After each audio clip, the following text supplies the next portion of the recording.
So I would like to think the top echelon centers of the NBA, and just to name a few: Patrick Ewing, Bill Walton, Kareem Abdul-Jabbar, Bill Russell, the great late Bill Russell, Hakeem Olajuwon, David Robinson, um, and of course Shaq, and then the great late Wilt Chamberlain. Of course, I would like to think if, and I could be wrong about this. I'm not saying I'm right. I'm just actually saying, in my opinion, I would like to think that if you was to ask anyone the question, what do you think about Dwight Howard as the player? I would like to think, but then again, I can't speak for all of them, but I can speak for Shaq. Because Shaq was basically on the mindset, had the same mindset that I was thinking as far as Dwight Howard as the player. And Shaq, took a dislike to Howard's game because the dunk contest, the famous dunk contest years ago, where Dwight Howard put on the cape, put on the outfit, and actually that was a little lightweight disrespectful too, because he didn't put on the actual Superman outfit. He put on some cape that he looked like he got out of the dollar store, and also the uniform looked like he got that out of the dollar store too. But he puts that uniform on, and of course I think he jumped from the free throw line, or he took, he got a good, nice, decent running start, and yeah, he literally took off. I want to say it was from the free throw line, but okay, yeah, it was, an amazing feat to see, but I mean, keep in mind, he didn't dunk the ball. Literally, he didn't dunk the ball. He threw it in there. Okay, why he just throw the ball in there? Because he didn't have enough of that, that athleticism, which we all know that he could jump out the gym, but still, even he couldn't, reach the rim enough. He couldn't even jump high enough, and, high enough, or, his vertical wasn't, either he didn't calculate it or it just wasn't efficient enough to where he can take off and literally dunk the ball. Now imagine if he could have did that, then the impact would have been astronomical. But okay, for the sake of everything, everybody was marveled. Everybody was jumping up, clapping, smacking hands, high fives, throwing up the 10 signs. Everybody in the audience throwing up the sign. Well, not everybody, but most people in the audience throwing up the 10 signs and all that. Everybody is just astonished at what he supposedly did. But Shaq wasn't, of course. And then, of course, they took the Superman title from Shaq and gave it to him. And then Shaq was offended by that, and very rightfully so. He should have been offended because Shaq is a champion. Shaq was 10 times the center Dwight Howard was, as far as his skill set and physicality and heart. And his approach to the game. Now, people didn't Shaq, for instance, didn't like Howard because he did not like his game. He thought that Dwight's approach to the game was too playful. And I agree. Shaq thought he didn't take the game serious just like I thought he did. I will always look at the guy and shake my head and be like, why is everybody thinking he's this and that when he's not? His ability on offense is very limited. So why is nobody seeing what I'm seeing? I mean, or is it just that because this guy can jump out the gym, he's marketable, and we got to find a way to showcase this guy so we can generate more money? If that was the case, then I get it. But to actually say this guy was worthy of being one of the greatest offensive players on the court, that's laughable to me. Very laughable. But, okay, at the end of the day, he got his accolades. He got the praise and all that. But, all right, keep in mind, as the years progress, his play stayed the same. It remained, status quo. So, but everybody wondering why this guy's not worthy of a top 75 NBA team, the 75 best players in the NBA. Well, why should he be? Ask me one thing he did on the court that literally made you say, oh, he's that guy. He's like, something we ain't, if not something we, one of the things we have never seen on the court. He's that dude. Oh, if you get him the ball, he's going to get you a bucket. If you put the ball in his hands, your chances of winning an NBA championship is like almost damn near 100%. He's the type of guy that we can't let him get the ball. If he get the ball, it's over. At what point did anybody ever thought that of Dwight Howard? So, it's okay.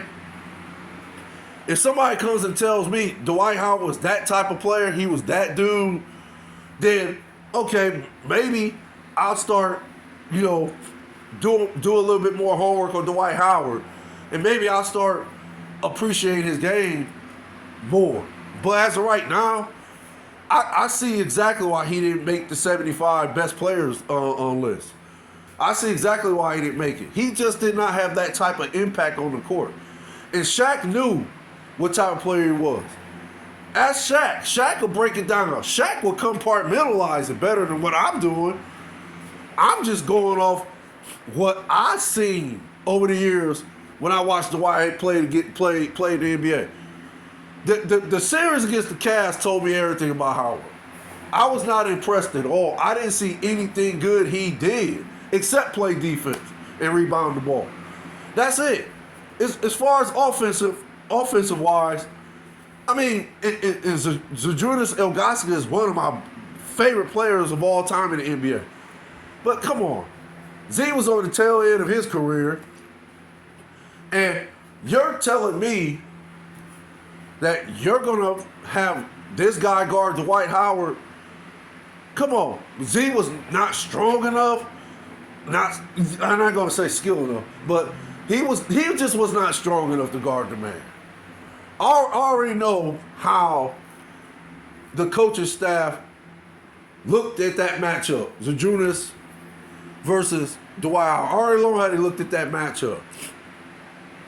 They basically put Z in pick and rolls, and of course Z was too slow to guard, Dwight Howard on the pick and roll. So all Dwight Howard would do is come set a pick, Z will run to the pick, and they'll, pick, but all Dwight Howard would do is roll off the pick and roll straight to the basket.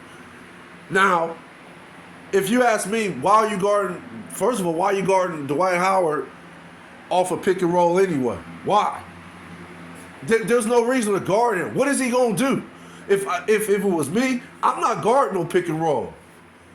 I'm telling my coaching staff, I'm not guarding that man off no pick and roll. If he's involved in the pick and roll, I'm going to stay in the paint. I'm going to pretend like I'm going to run to it, but I'm sagging back in the paint because I already know what they're going to do. They're going to pass, then he's going to roll off the pick and roll straight to the basket. What else is he going to do? He can't do nothing else. He's not a threat to shoot a three-pointer from out there. He's not a threat to make any shots from the perimeter. Oh, and if I foul him, he ain't going to make no free throws. So where's the threat for him to score at? So no, I'm not guarding no pick and rolls involving Dwight Howard. That's what I done told the coaching staff. But okay, it happened. They, Z still, went out there, guarded the pick and roll, and all Howard did the whole entire games, all 4 games, roll to the basket and dunk the ball. And then, when he would get fouled, he actually made his free throws. But you know why he made his free throws? Because there was no pressure. He had no pressure. Howard, if you watch the series, Howard was having fun, basically. Howard acted like a kid in a candy store. It was like to Dwight Howard, oh, it's sweet over here. Throw me the ball. Throw me the ball, coach. They can't do nothing with me. I can do this all day long. That's all I'm going to do. Roll to the basket and dunk the ball. Oh, and if they foul me, oh, well, yeah. I ain't got no pressure to make them. I'm not, I'm too much in a good mood now. Yeah, I'm going to make my free throws because there's nothing to think about. All I got to do is just throw the ball up and it'll go in. I ain't got to think about if I miss this. Oh, man, the team can get the ball, get the rebound, go down and score. And then we'll be down like 2 or 3 points or whatever. Where's the pressure? So Howard was out there having a good time in that series, actually. And for me, I blame Mike Brown for his inability to execute X's and O's. I think that's why Dwight Howard's career took off because of Mike Brown and that coaching staff. So if you're going to get credit to anybody, give it to Mike Brown and his coaching staff that year. Now, if you look at how they played the Boston Celtics the following year, Rasheed Wallace went out his way to say, hey, look, no double teams. I got him one-on-one. I'm going to guard Dwight Howard one-on-one. Now, why you think Rasheed Wallace said that? Why you think he told Doc Rivers and his coaching staff to not send any double teams and let me guard this man one-on-one? Because Rasheed Wallace, at that time, was still a very great defender in the NBA. Rasheed Wallace come from the tail end of era where physicality was like 80% the middle part of one's mindset and strategy in playing during that era. So, of course, Rasheed Wallace knows exactly how to guard a guy like Dwight Howard. So, that's why Rasheed Wallace said that, and look what happened. They damn near swept the Magic, and then they eventually beat them 4-1 and went to the NBA Finals that year. But all they did in Doc Rivers, I already know the strategy they use. Guard Dwight one-on-one, keep him away from the basket, and just stay on the shooters. Because if you think about it, I think the only person they had that could create offense off the dribble was Jameer Nelson, but I take that back. I apologize. He was a Hedo Turkoglu. He had some offensive skills. He had, that ability to create his own shot too. He was just slow. Hedo was just slow. He couldn't play not 1 ounce of D. His D was terrible. But Hedo was good enough on the offense end. He wasn't super great or nothing, but he was good. He was good enough on the offense end where he had that ability to create his own shot too. But I mean, they only had 2 that I could think of, and I think Vince played that year too. It's okay, you got Vince Carter, but I mean, Vince was a phenomenal athlete, and Vince could shoot. Vince could shoot from the outside. Vince could create his own shot. Vince had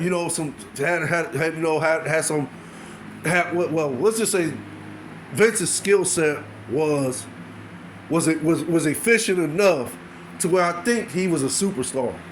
But at least Vince deserved the title, though. Because Vince was a very good, I don't want to say great, but let's just say Vince earned that superstar title. He played efficient enough to where he deserved to be labeled as a superstar. So they had Vince Carter that year, too. But, I mean, the knock on Vince, I think, was he couldn't play defense all like that either. So, okay, yeah, if you can stop Vince Carter scoring the ball, then, 9 times out of 10, you're going to win. You're going to beat whatever team he's on. So, I mean, Vince Carter versus Paul Pierce, I think that was the matchup. I mean, who you think going to win that matchup? Of course, Paul Pierce going to win that one because Paul Pierce is a better player than Vince Carter. Then you got, Kevin Garnett against Rashard. Look, come on, that's laughable. We're not even going to go there. We already know who that matchup goes to, Kevin Garnett. So, yeah, I think that year, I think this was the game, the game plan, schematics. I think this was involved just to guard Dwight Howard that year one-on-one and just guard the shooters. And that's it. And that's, yeah, of course. That's what they did. And then keep in mind, the Celtics also had, like, I think 3 or 4 defensive ball players on their team, too, that year. Rondo was a monster on D. So, Jameer Nelson wouldn't get past Rondo. So, Rondo was a lockdown defender that year. So, that's another reason they went 3-0. They just stayed on the shooters. They stayed on the shooters and guarded Dwight one-on-one, which, yeah, if you ask me, that should have been a strategy all them years he was in the NBA. But, okay, he got exposed against Boston, and if you notice, ever since then, his career kind of went, the other way. It didn't go in a way that everybody expected to go. It went the other way. So now you ask the question, and before I add this, before I say this final take, if you remember the year he played with Kobe Bryant, now we all know the mindset, the great late Kobe Bryant mindset he had. Kobe didn't tolerate anybody who couldn't play. He couldn't tolerate that. Kobe, if you couldn't play on his level or play anywhere near his level, Kobe would have you off the team. It even come to a point where Kobe would want to fight you. And that was the case with Dwight Howard. Kobe didn't like Dwight Howard because he didn't like his approach either. He didn't like the fact that Dwight was always smiling and laughing and thinking everything was a joke when everything wasn't a joke. Kobe had the mindset where, look, motherfucker, I'm trying to win a championship. Fuck regular season. I'm trying to win a championship. I ain't got time for these damn games you trying to implement into this team. That ain't happening. Fuck that. If you keep that up, man, you will have some issues, which they had issues. But when that finally came to head, guess what Kobe eventually said to Shaq? Dwight Howard was so horrible on the team, and Kobe was so frustrated to a point he wanted to fight Howard that it made Kobe go eventually apologize to Shaq. That he should have apologized years ago. But nevertheless, he went and apologized to Shaq and told Shaq, man, bro, I apologize for chasing you out of L.A. I didn't know what I had until I started playing with this fool right here. I didn't know. So, what's that tell you? Now keep this in mind, all this is on record. I'm not making this up. This is all factual stuff I'm saying. I just so happen to have the ability to remember things like that. So, the last take on this is basically Dwight Howard's career went the other way. And everybody is wondering why he didn't make that 75 list, greatest players list. For the reason I just stated. And I believe that's why. I could be wrong. Again, I could be wrong. Because I'm not no expert. I'm not no stat expert. And I'm not, I haven't been in college for this particular type of field, broadcasting and so forth. No, I've never went to college for that. I went to Akron U. I went to Akron U for 6 years. I don't have a degree. But, I have some knowledge about, what this world consists of, what today, what society, not today's society, what society consists of then. But that's for another topic. But for me, I think this is why Dwight Howard is not, recognized or appreciated as a NBA basketball player, a professional basketball player, because I believe a lot of people that know basketball, I'm talking about the ins and outs of basketball, not just because you could throw a guy on the court and, he's shooting all over the court, he's making all these crazy shots and so forth, and not because the dude can jump out the gym and literally dunk the ball on a, 15-foot rim. No, that's not what people who know basketball go for. They don't look for that. yeah, it's an amazing feat to look at and see, but it's also like, all right, he can do all that, but what can he do when you actually put him in an NBA game? What, like, do he crumble under the pressure, or do he excel above the pressure? That's what NBA players and people that know basketball look for. They look for, intangibles like that. They also look to see if he has the ability to be a team player. Because don't nobody like, that I in team phrase. Nobody likes that. There's no I in team. There's, hey, we are a team. So, yeah, they look for if that type of player can coexist with other players and coaches in the organization.